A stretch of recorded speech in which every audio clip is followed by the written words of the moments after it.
Hi there!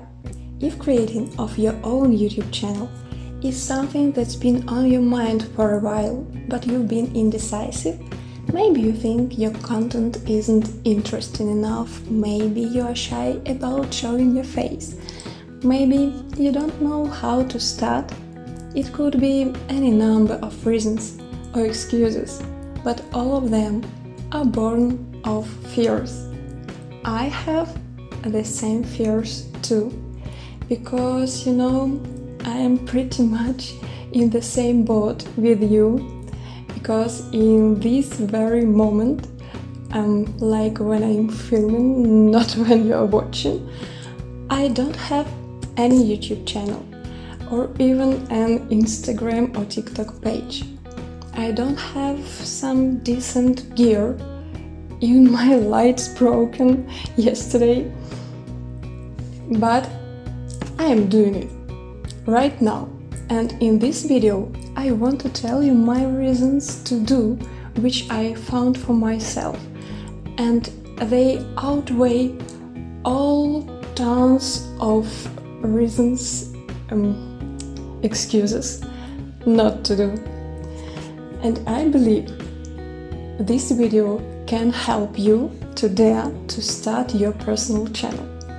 So, let's dive right in. My name's Teti, and here are my reasons to create a YouTube channel. I mean an art channel in my particular case, but the same reasons will be applicable or appropriate for other types of personal channels like vlog style and so on. Let me start with a little spoiler. In this list you will not find monetization. And it doesn't mean I don't want to get money. I'm a real person and I like money and I know what to do with them, at least I think so. But I realize that, if money were my main motivation, then I would choose more straight and short ways to receive them. And more to the point. My first reason is to collect memories here. I mean, when you record the process of your painting, the circumstances of your lifestyle, your thoughts, and of course the ideas which you draw, the way how you embody them on paper or canvas, become etched in history of your life. My second reason is to see progress. Because progress is something which comes slowly, one tiny step at a time, and you may not even notice it. And even if you keep all your artworks, and if you compare early ones with today's, sometimes you don't feel difference.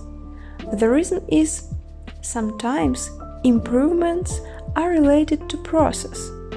Maybe you've started doing such things faster. Maybe you found smarter ways to make them. Using less layers or more. If you became more effective in what you are doing, you definitely will notice it when watched videos of process. The next reason is to work with camera. That can be incredibly uncomfortable for most people. I myself personally was just disappointed with how I looked when I talk. When you watch yourself on camera, you're going to notice a lot of things that you might never know that you were doing. For example, you might notice that you are leaning over to one side, or you are touching your hair all the time. You'll never know until you do watch yourself. If you are editing your own videos, this is pretty much going to be taken care of, because you're going to be essentially forced to stare at yourself on video for a lot of hours. The main thing that makes it so awkward is that in real life you see yourself more often in mirror or on photos. And so seeing yourself in a different context, watching you are speaking, is really weird. And small flaws are perceived by you exaggerated. it takes a little while to get over that initial shock, but once you do, you will get really more comfortable and confident even when you speaking with people in real life. But this is not only one more big part of self-acceptance, but also an excellent tool to make yourself a better speaker and a more pleasant interlocutor. I mean, as you watch yourself, you're probably going to notice some things that you aren't completely happy with, and it's good for you to notice all these different areas for improvement. This really can help you fix them one step at a time. The next benefit of keeping a YouTube channel going is to improve speaking skills. Again, while editing your video, you might notice that you are saying filler words a lot, like like, you know, kind of like, or maybe you make a huge pauses while thinking what to say next, or vice versa, you are babbling, or maybe you have an accent like me. I believe a recording of your voice and listening to it is an effective tool for all levels, because if you are a good orator, you can practice concise, clear, and confident speech. But if you are as bold as me today, you can even start your YouTube channel in a language you don't actually know. I just tried to find the right time to say it. The biggest challenge for me now is to speak English with you here. Nobody around me speaks English, so I decided just have some speaking practice here. So I decided just to do an experiment. I've made this channel and I haven't told anybody about it for now. So the first time I'll have only strangers here, and I like it. It means I can do whatever I want without scare. And I'm really curious if anyone watches it, so if some person really found this video, just leave some identification mark, or some kind of label, please.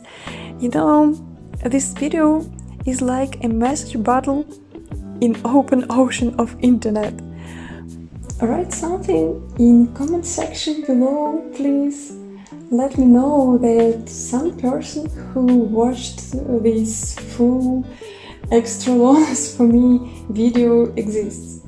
And if you want to take a look at some of my drawings and paintings, please subscribe and press the bell. The point is, this is a newborn channel, so algorithms of YouTube will not recommend it to you automatically. That's why the possibility that you will see some of my next videos in the future is extremely small, unless you hit that little tiny bell after subscribing. And let's continue. The sixth, my reason to build a channel on YouTube is consistency, and as a result, a self-growth. As a matter of fact, I don't draw every day or even every week, at the moment at least. But before, I didn't even draw one time per year. But I'm very responsible, and if I know that somebody is waiting for my drawing, or at least if I promise to do it, I will try to keep my word. So for me, starting an art channel is a good motivation to draw regularly. And it's something very obvious. If you do something a lot, the more you do it, the better you're probably going to get at it. In art, in video editing, whatever you choose, skills will improve. And this pressure to be consistent must enhance your problem-solving skills. Number 7. Better understanding of what you are doing. After all, when you try to explain something to somebody out loud, you will understand it deeper too.